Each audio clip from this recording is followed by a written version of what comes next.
We were the young Americans. Not for long, though, because young Americans are dying at alarming rates. What could have caused it? Were there any irresponsible, ill-thought-out policies introduced in the last couple of years? Let's have a look. Hello there, you 6.5 million awakening wonders. Thanks for joining us on this voyage to truth and freedom. Join us. We're creating a movement. This is more than media. This is our future. Turn on the notification bell and subscribe right now. And if you're a young American or you care about young Americans, I've got some grave news for you. Young Americans are dying at alarming rates. Could this be a mental health addiction crisis? Could it be that obesity's gone through the roof? Could it be that cancer and heart disease diagnoses have somehow increased? What could have caused it? And was anyone asking about it a couple of years ago when some pretty wacky global decisions that have been beneficial to both state institutions and private corporations were introduced and may, in retrospect, have been ill-advised at best? Let's have a look at this harrowing and worrying story. Because if we're going to start meddling with Whitney Houston's driving idea that the children are the future, we better have a bloody good reason for it. Life expectancy for the average American has dropped for the second year in a row. It's now 76 years. I mean, what a downer as a sort of a headline graphic. Shorter lives. When you think of how complex and convoluted news has come in recent years. The latest new trend is this crazy, pointless thing. Sort of weird TikTok videos and stuff like that. We're getting to the crunch now. Life's going to be shorter. And worse. While life expectancy fell around the world in 2020 because of COVID, yeah, we'll have a look at that. Other countries have rebounded in 2021, but the United States continued its decline, hitting the lowest point in nearly 2 decades. How extraordinary. The rates continue to plummet. What's going on in your country, America? Let me know in the comments. Why is this happening? Are you concerned? This is a longer trend, is it not? And before you say he looks like he could turn into a werewolf, it's not even spelt like that. Absolutely. Our problems really began back in the 1990s.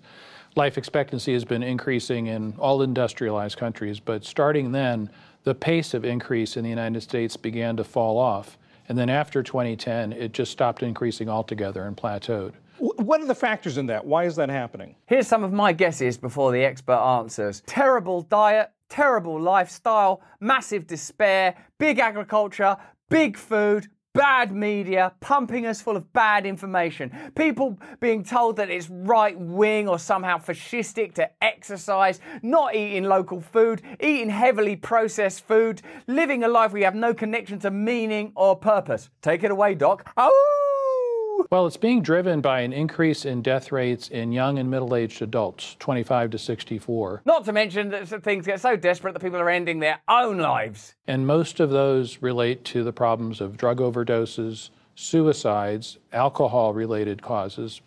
These are sometimes called deaths of despair. Good news, everyone. We're managing to prolong the lives of very, very old people by inobservable pipsqueak degrees.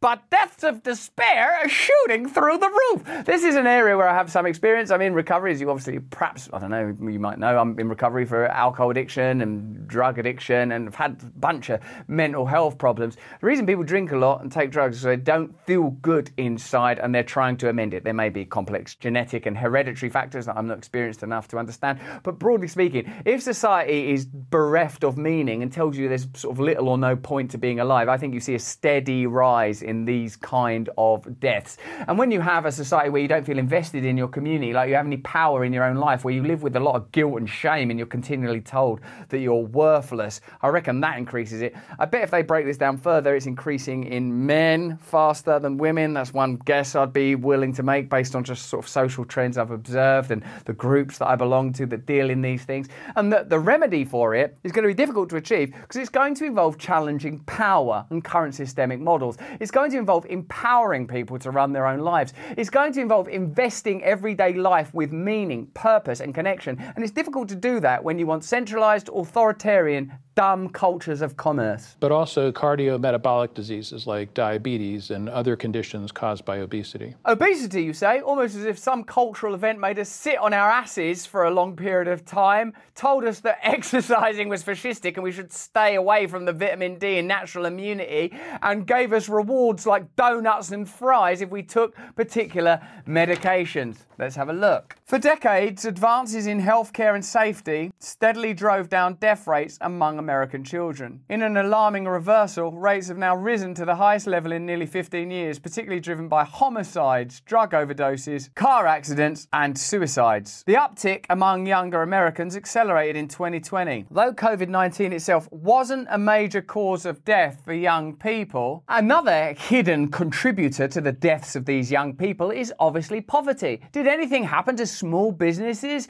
and ordinary low-income and middle-class families, blue-collar people during the pandemic? Oh yeah, I remember that. That was where there was that wealth transfer where super elites gave loads of money to working and middle-class people, and small business owners all hugely benefited from all of those policies. No, there was a wealth transfer of trillions in the direction of super elites, perhaps contributing to the deaths of American children. Researchers say social disruption caused by the pandemic exacerbated public health problems, including worsening anxiety and depression, and more lethal narcotics also help push up the death rates. Do you remember at the beginning of the pandemic we said, hey, let's have a look at who's dying and being most significantly affected by this? Not that all life isn't significant, because it is, and because all life is significant, let's have a look at the various likely consequences of the decisions we're making. What social disorders might this exacerbate? How will this affect addiction, mental health, obesity, etc.? Well, it turns out those concerns were valid, and now demonstrably valid. Between 2019 and 2020, the overall mortality rate for ages 1 to 19 rose by 10.7%. That's significant. That's alarming, in fact.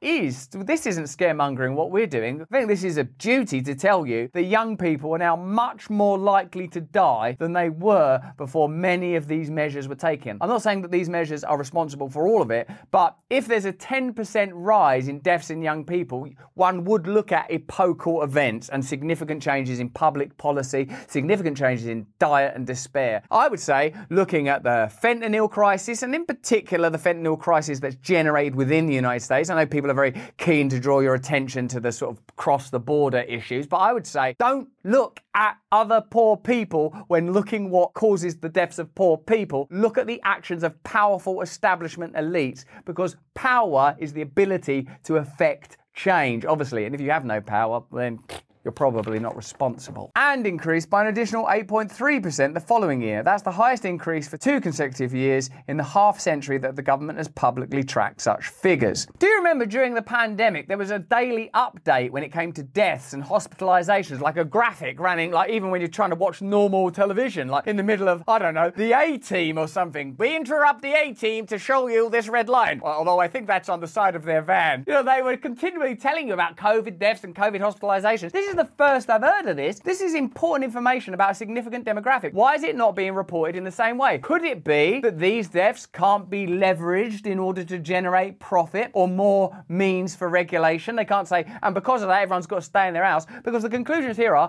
we need to radically reevaluate society. We need to have more meaning in everyday life. We need to impede the influence of big food and big agriculture. We need to break down the systems of control that have been negligent of these groups. They can't send you that message. So these figures are ignored. You've got a massive pandemic on your hands, America, and it's the result of centralized authority. It's the result of profiteering. It's the result of nihilism and a lack of belief and a lack of faith and a lack of power in your own lives and a lack of love. But that's not being reported on. Why? There's no money in it. Thank God it's not in my country. Other developed countries, including the United Kingdom, Germany, Canada, and Norway, also saw a rise in some death counts among young people during that time. COVID, which surged to America's #3 cause of death during the pandemic, accounted for just 1/10 of the rise in mortality among young people in 2020 and 1/5 of it in 2021. So it's not COVID. Of course, when this is reported on, I imagine they will try to present these statistics and figures in a way that makes it somehow beneficial to a pre-existing narrative and the conclusions that those narratives generally drive us towards, i.e. more authority, more medicine, more bad food, eat this food, take this drug, take that drug to mitigate alleviate the effects of that drug and the side effects of that drug. It seems to me that what this culture requires is that each of us become a kind of a unit, a kind of organic blob that consumes bad food, then consumes medicines for that bad food, that consumes bad television and bad media, that's just on a conveyor belt. They're bereft of meaning, bereft of love, bereft of purpose. There was something disturbing in the new data for 2021. Yes, it showed this massive decrease in life expectancy, but it also showed an increase in death rates in children and teenagers. And an increase of that size has not been seen in my entire career. Can you imagine how they would have used deaths in children and teenagers during the pandemic? Why are we just learning about this on what seems like sort of a pretty minor PBS chinwag? You'd have got that stuffed down your throat like a Moderna booster if it had happened during the pandemic, if they could have tied that to COVID. This is the child killer. The sad news is the youngest and the most vulnerable people are being killed by COVID. All we have to do is change the word COVID to our current system, and you've got a pandemic. Some would argue a much more serious pandemic. This upward trend is the result of 4 causes: suicides, homicides, drug overdoses, and car accidents, mainly in young people 10 to 19 years old. These are not organic problems. They seem preventable. Yeah, they are preventable if you radically change the system and create inspiring, congenial, love-based cultures that mean that people have to be free, and you'll have to prohibit the interests of a corrupt elite class of institutions that are marauding around the globe, profiting and using your taxpayer dollars to generate products and wars that ultimately may not benefit you, and it seems could be contributing to your early death. Oh, yeah, no, we're not doing that. This is not a microorganism. These are man-made pathogens. Unlike those other pathogens that definitely weren't man-made. Wet market! So it sounds like this is not a question about health care in the traditional sense, the thinking about going to the doctor, going to a hospital. Well, health is about more than health care. Oh, really? Like health could be eating well, getting outside, exercising, your spiritual state, your wellness, your sense of meaning and purpose, your very essence and your spirit. All of us know that the experience of being yourself is entirely subjective. Like, what is it like to be you? How do you feel when you wake up in the morning? How do you feel when you're doing your ablutions, when you're washing your body, when you're having your first conversation of the day? Are you lonely? Are you in despair? There's a reason for that. It's because you've been extracted from the conditions you were evolved for and plopped into a kind of zoological hell. Now, that's not to say that technology and civilization don't give us many benefits. It's obvious that they do. But where there are enormous biases that are there in order to facilitate elite establishment institutions, profit and authoritarian control, we should be questioning them. And these are, if nothing else, a huge spur to inquiry. And why are young people, children and teenagers dying? Oh, it's basically because of these systems that we're constantly critiquing. Should we do something about it? Obviously. Dr. Stephen Wolfe from Virginia Commonwealth University. Thank you very much. Thank you.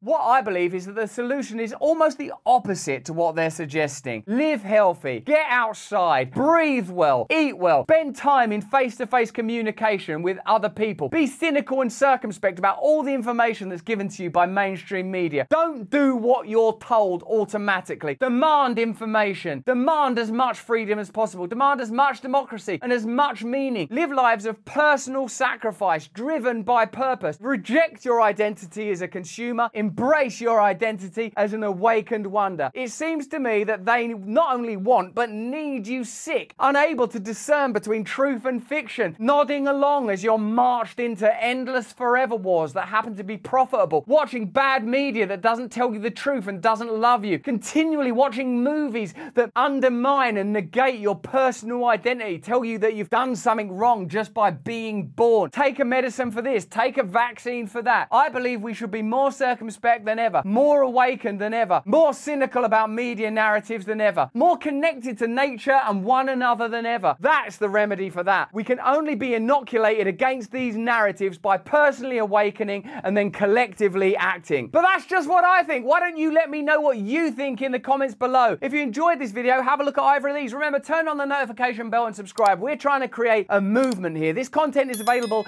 as podcasts. You can listen to it wherever you get your podcast from. But more important than any of that stuff is that you please, if you can, stay free.